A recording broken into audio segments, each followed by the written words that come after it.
Minecraft Hardcore 1 block goes into the next round. In the 200 days, a blog became this.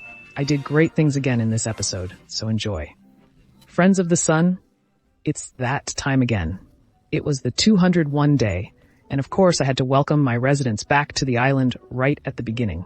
As you can see, everyone was happy to see me again, and I had to shoot a Schalke player for a moment, how long they had been chilling. Well, I was full of motivation to start this 100 days, so I wasted no time and tackled the first and probably the most important project for the whole series, a new villager trading station.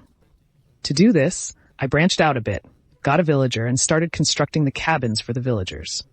When the first librarian was successfully at his new job, I first had to upload him so that I could buy a name tag from him.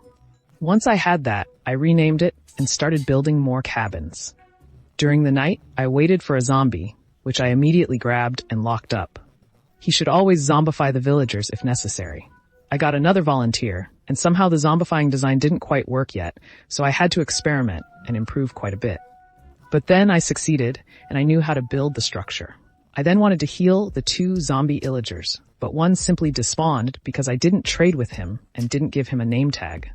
So I just keep the librarian, got other dealers in the meantime, and bought a few name tags directly for the cheap price.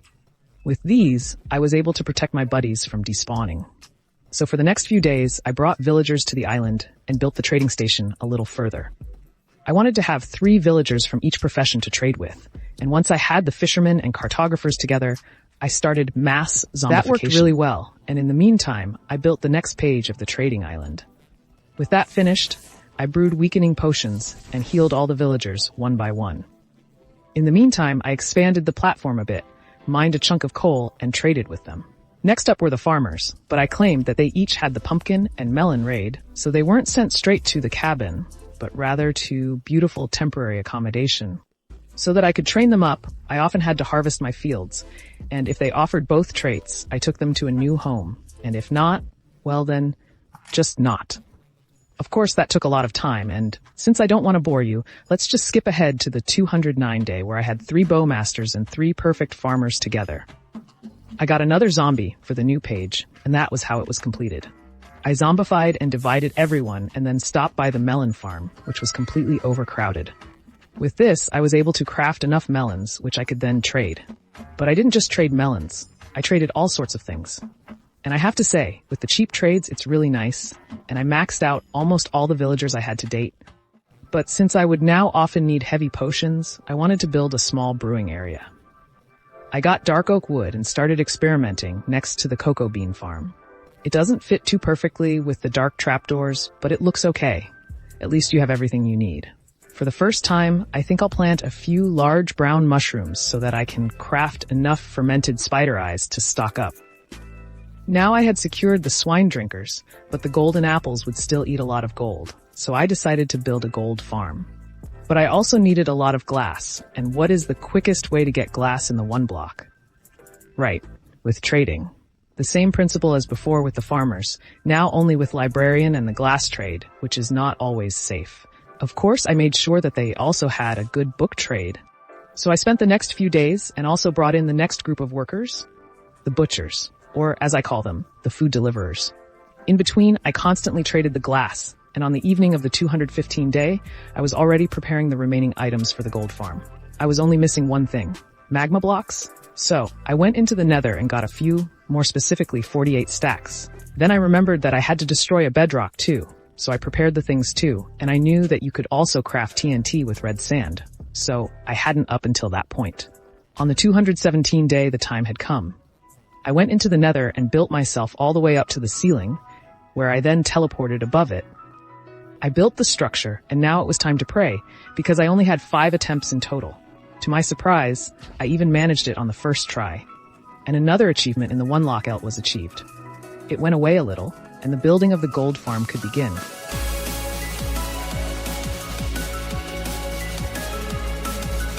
However, when I was finished, they didn't seem to work completely. It didn't take me long to figure out what was wrong. Since I only had 1 turtle eye available, it was only available on 1 platform, so the piglins would only run into the middle on that platform. Since this wasn't the case on the other platforms, the piglins just stood there, and so new ones couldn't spawn. on the functioning platform. Well, now it was time for me to get 2 turtles, so I went with the 1 block. For the next few days, I just stood there and dismantled that 1 block until after what seemed like an eternity, the first turtle finally spawned. I named the new buddy Carlo and built a little place for him. The next 1 block session started on the 223 day, hoping not to have to wait so long for a turtle this time. And well, what can I say? It took until the 226th day, but I'll tell you, I was so relieved to finally be free from 1 block. I named the turtle Carla, and shortly afterwards I mated her too. Strangely enough, she didn't lay any eggs, and I was completely confused. I expanded the sand area a little, but no matter what I did, it didn't work. Well, in the meantime, I sorted all the items from 1 block and always hoped that the eggs would be laid at some point. After doing a little research, I realized that they can only lay eggs on the beach where they were born, so I tried it at the spawn, which unfortunately didn't work either. Anyway, I collected a lot of ores from 1 block mining, which I built up as 1 block, as I often do, and was lucky enough to mine 3 pointed bags, which is always really satisfying. This is what came out. Yeah, I think that's impressive. My new plan was to get the turtle eye from the nether, let it hatch in my base, and then this turtle can make me more eggs. It was actually a good plan, but what happened to me with the turtle eye was just sad. I wanted to take it down, but accidentally stood on it, and so it broke. Yes, that was completely bad. So now my new plan was to build a beach at 1 block, hope that a turtle spawns, then hope that the turtle chooses this as its natal beach, and then hopefully it lays eggs. At least that's the theory. So I took forever dismantling the 1 block, where nothing exciting happened except that a second panda spawned, and I was able to bring it into the enclosure. Almost an hour later, I came up with the idea of simply changing the gold farm a bit and planting bamboo. While I was waiting for it to grow, I repaired my bow, which was really necessary, and managed to shoot myself with the first shot. Then I looted all of my farms, which had really produced a lot again, and I was most happy about the new iron farm, which seemed to work really well. I then crafted scaffolding with the bamboo and built it into my farm. I thought to myself that if I made the piglins aggressive and walked up and down while scaffolding, the piglins would constantly run into the middle. Firstly, that didn't work too well, and secondly, only a lot of piglins would spawn if I stood on top of the AFK platform. So this idea also failed. So there was nothing to get past the turtle eggs, but I was tired of dismantling the 1 block, so I wanted to tackle a huge project. I want to catch every mob. Since I get spawn eggs from 1 block every now and then, it's relatively easy to build such a zoo, and I generally think the idea is extremely cool. I quickly chose the spot and started building the first cage straight away. A short time later, the first animal was able to enter the zoo, the chicken. Of course, I didn't want to leave it at that, and so the construction continued. As you can see, I built 6 more cages, and I have to say they look nice. What was missing now were, logically, the animals. I first made name tags for them, and then I spawned them 1 by 1 into their new home. Unfortunately, I had to get the zombie and the creeper, because I didn't have a spawn egg for them. The zombie was relatively easy, but I had to tremble a bit with the creeper. Luckily, I got it together though. Now I already had a chicken, a zombie, a creeper, a cow, actually an octopus, which was somehow despawned, I don't know why, a vindicator, and finally a zombie fight piglin. On the night of the 236th day, I had to heal the villagers at the old iron farm again.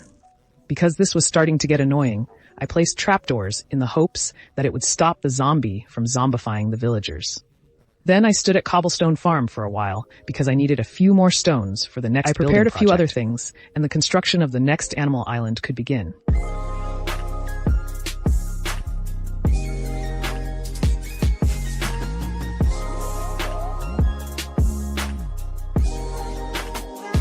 As you can see, it was the largest animal island so far, and I tried really hard to make it look good. What was missing now were the cows.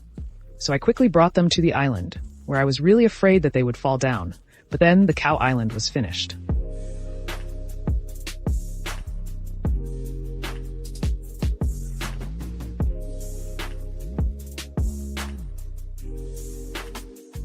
When I had to sort all the items again afterwards, as is often the case, I was a bit frustrated, and so I decided to finally tackle the automatic box storage. I wanted to build the foundation, out of quartz, so I went into the nether and farmed for a while. In the overworld again, I started building it. It didn't quite work out, but I figured out that you could trade quartz with stonemasons, so I added 3 more cabins to the trading island. Then I brought in 9 villagers one by one and traded them up until they sold me quartz blocks. I don't want to tell you yet what kind of paneling I want to build for the automated warehouse, but I needed black and yellow terracotta. One of the stonemasons had already offered the black one, so I just needed the yellow one, and so I tried to get this trade for the next few days. So during the day, I picked up villager, traded up, and kept getting disappointed. At night, I continued building the quartz platform and crafting more pumpkin pies for ages. Something completely stupid happened to me. When I picked up a few eggs from the chicken island and was dismantling the shulker box, I accidentally dropped it into the void. Yes, that was stupid. Well, I had accumulated about 10 more stacks of pumpkin pie, and the first box was slowly filling up.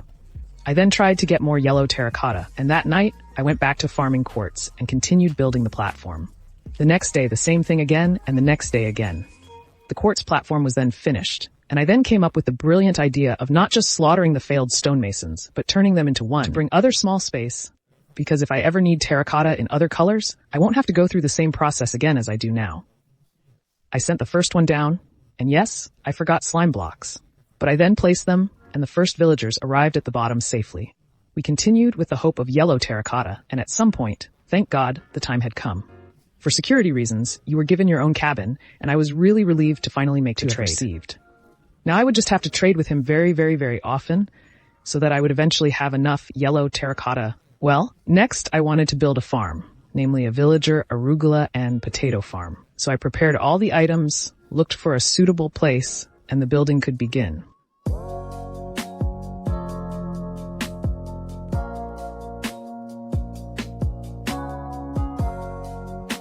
As you can see, unfortunately, I didn't have enough soil for the second floor. It obviously has to wait a while, but I hoped it at least worked.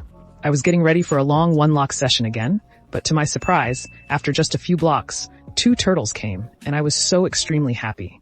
Well, the joy was short-lived because the turtles didn't recognize their spawn point as their home beach either. Now I was desperate, and I realized that all I could hope for was more random turtles in boxes, which I've only been able to do once after mining over 20 zero blocks. I briefly continued dismantling the warning block and somehow still hoped that the turtles would lay eggs, but in vain. Anyway, I had built the nether ace in the last episode, but an essential block was still missing. The beacon.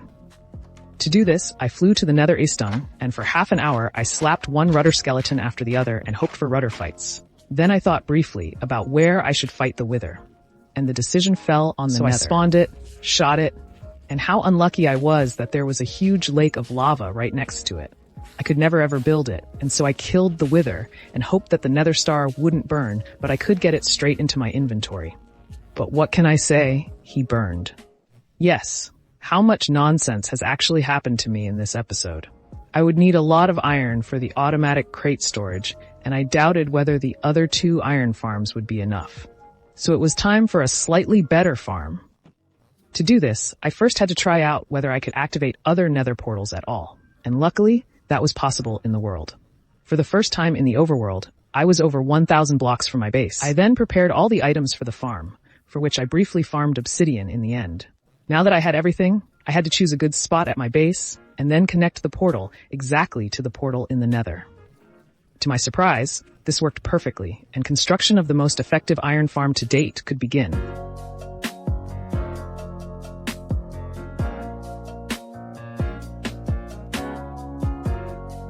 When I was almost done with everything, I had to briefly activate each individual portal and then bring zombies into the farm. Now, I was done with the part in the overworld, and I built the structure in the nether. When I was finished, the farm actually worked, but not perfectly. Some golems were unpacked, and some of them fell all the way down. I then tried to fix this and built a second side where they could fall down, but unfortunately, that didn't solve the problem either. Then I tried to get a piglin to make the golems aggressive, but that also failed. Well, since I didn't know what to do next, I just left it at that for now. To test the farm, I stood by the wall block in and traded a little during the day. Except for the fact that I got a new zombie horse and burned down the mob farm, nothing exciting happened. On the 267th day, it was enough, and I went to see how much the iron farm had earned me. I have to say that it was a lot, but it still annoyed me that there was a lot on the ground, and countless golems just ended up outside the farm. Well, I then collected the iron from the other farms, the first time from the carrot and potato farm, and then also from the pumpkin, sugarcane, and melon farm. All in all, I think it's worth seeing. On the 268th day, I farmed some obsidian, which I then tried to repair the nice part of the iron farm with, but that didn't seem to help. Well, next I went to get wither heads again, and once I had them together, I farmed some more stone. I needed the things for a wither rose farm. I prepared the rest of the things, and then we went to the end, or the outer end islands. The first thing I did there was destroy the portal with a mushroom and build a small chamber for a chicken. Then, construction of the rest of Wither Rose Farm could begin.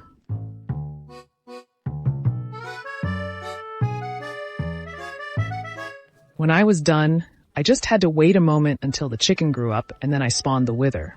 It worked that the wither got stuck, but it wasn't planned that it would kill the chicken. I still tried out the farm, and I find it really funny how the spawned endermen always sprint into the middle.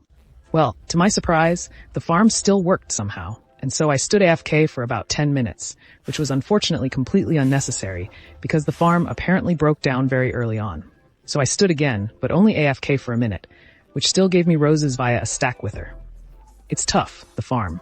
The journey back through nothingness was a bit scary. But I also needed the wither roses for the next farm. Namely, I wanted to build a wither skeleton farm, for which I collected all the items together. Then I realized that I had a few wither roses, but not enough, so I made a quick trip to the end and stood at the farm for about 5 minutes, which gave me over 5 stacks of roses. I then had everything together and went to the nether, where I looked for a suitable fortress. It actually didn't take too long, and the place was set, so the building could begin. Unfortunately, the drop shaft had to be built far down, where the lava was already somewhat in the way. So I flew home briefly, brewed a few fire resistance potions, and flew back where the removal of the lava could begin. The rest of Wither Skeleton Farm was then built. Finally, I placed the wither roses and the farm was actually finished. At least almost. I still had to spawn-proof the environment. So I stood at the stone farm for a while and crafted plenty of slabs, which I used to equip the surrounding area for the next few days, and thus spawn-proof. On the 282nd day, the time had come. I finished and tested the Wither Skeleton Farm, which worked really, really well. In 5 minutes, I farmed a whole 20 wither heads and a lot of bones and a lot of coal, so the farm was a complete success. Of course, I wanted to fight a few withers with the newly acquired wither heads, and tried it again in the nether, which unfortunately went wrong again like last time. The nether star burned again. But then I had the brilliant idea that I could also fight the wither in the end. Of course not on the surface, because he would constantly attack the enderman there, but also a little further down. So I spawned the first wither, shot it with the bow, and then with the sword, which in combination with the strength sickness was of course very, very quick and easy.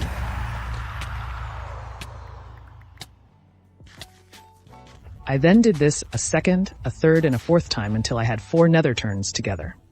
Theoretically, I could have fought another one, but since I only had 1 heart and unfortunately nothing left to eat, I flew home again through the void. At home, I crafted a beacon, which I then placed in the nether ace, and this was completed. Now I can finally present it to you.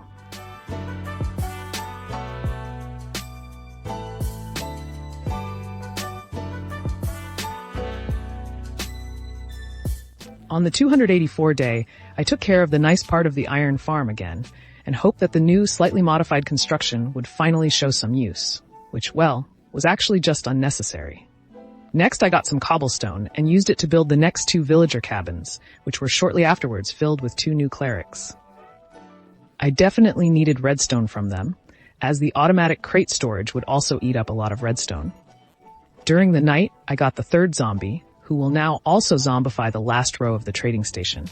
Then I stole a few items and built a small, really, really simple iron mold. If you're wondering why another one, well, just for more iron and for the fact that it's so small, goes so quickly and can never be repaired. I think that's not a bad idea, which is why I just built it again. The only downside to the mini farm is that it only works during the day, but I think I can handle that. Meanwhile, I zombified the entire line of villagers, but unfortunately, I ran out of apples, so I planted and dismantled a few trees. With the apples I won, I was able to craft the golden apples, which I then used to heal the villagers. Then I got to work and tried to draw or mark the spawn chunks. Within these chunks, I can build farms that run 24/7 without having to stand next to them. This took a little time, but at least now I know forever how far the spawn chunks go. I started the 289 day by dismantling the monster farm because, firstly, it had burned down a bit, secondly, I no longer needed it, and thirdly, it didn't look too nice. And since I was just mining, it made sense to also dismantle the gold farm, which I did straight away. Next episode, I'll build a gold farm that doesn't require turtle eggs. Next, I cleaned up the trading island a bit and set up a small temporary camp in front of the villager breeder. Of course, I was trading with the villagers, as I almost always do. With all the iron I now had from the many iron farms, I was able to build the Fool Beacon again, and thus activate the Haste 2 effect again. With these, I stood at a 1 block for about 3/4 of an hour until I reached the 25-0 mark. So far, I've dismantled a 1 block a total of 25-0 times. I then tamed 2 parrots in my base and then colored a little stone. I needed that for the new island that I wanted to build, for which I also quickly picked up a few leaves. Once I had everything together, I chose the spot and building could begin.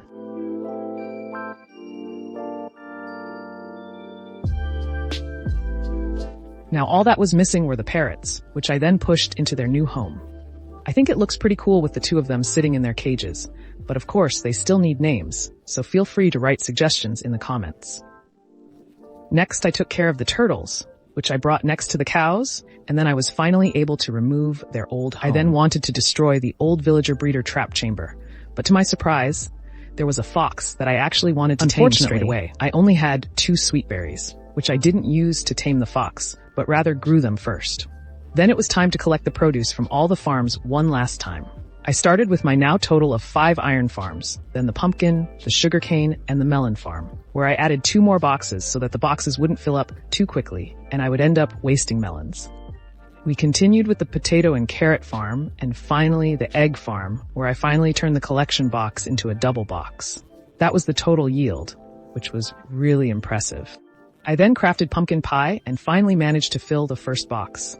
So a good quarter is now done. Since it was already 300 day, I wanted to do something special. So I crafted 4 end crystals, repaired my bow, went into the end and respawned the ender dragon for the first time. I then destroyed all the towers, attacked him with a bow and arrow and a sword.